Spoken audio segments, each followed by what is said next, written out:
Hey, it's Lisa O'Neill here. Today I want to talk to you about having a vision.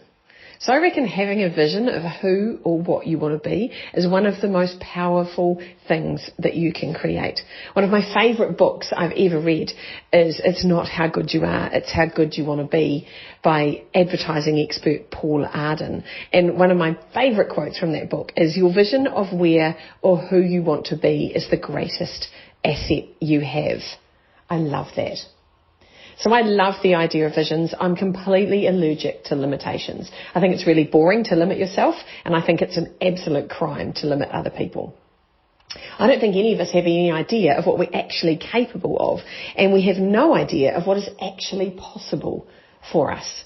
So I love the start of a new year. It always feels full of possibilities. Like a new notebook filled with smooth blank pages, it feels like there are pages and pages of possibility. So I'm interested in what your possibilities are for this year. And actually I'd like to go even higher than that. And I'd like you to consider what's the biggest, most audacious thing that you could hope to be.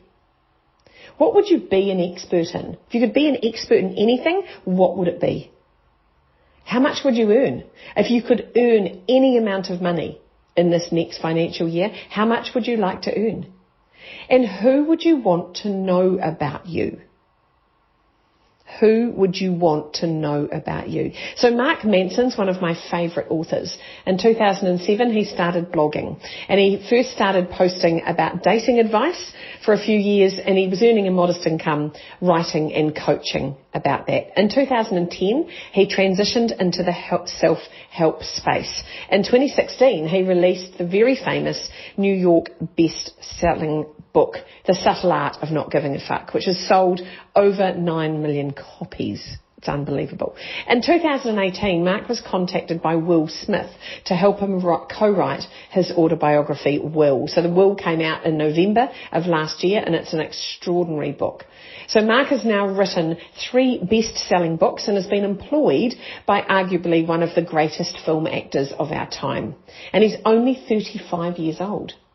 So my point being that 12 years ago, he could never have imagined his world now. He could never have imagined that he would be a global expert in self-help, that he would be earning millions and millions of dollars, and that he would be getting phone calls from Will Smith asking for his help.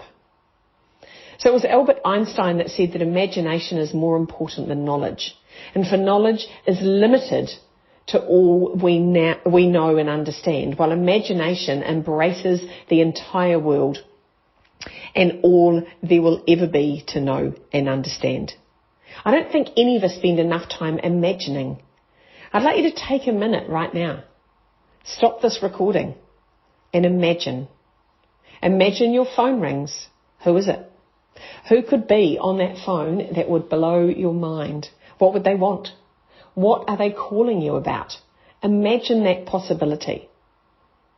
What is the most amazing phone call or offer that you could imagine receiving? Once you've imagined it, I want you to go even further. I want you to imagine how you would show up. What would you wear? How would you travel there? How much would you be getting paid? Playing in possibility is a wonderful way to start your year. I'd like you all to create a movie that feels way beyond what's possible. Store that movie in the back of your head and watch it often. Have a wonderful week. Bye.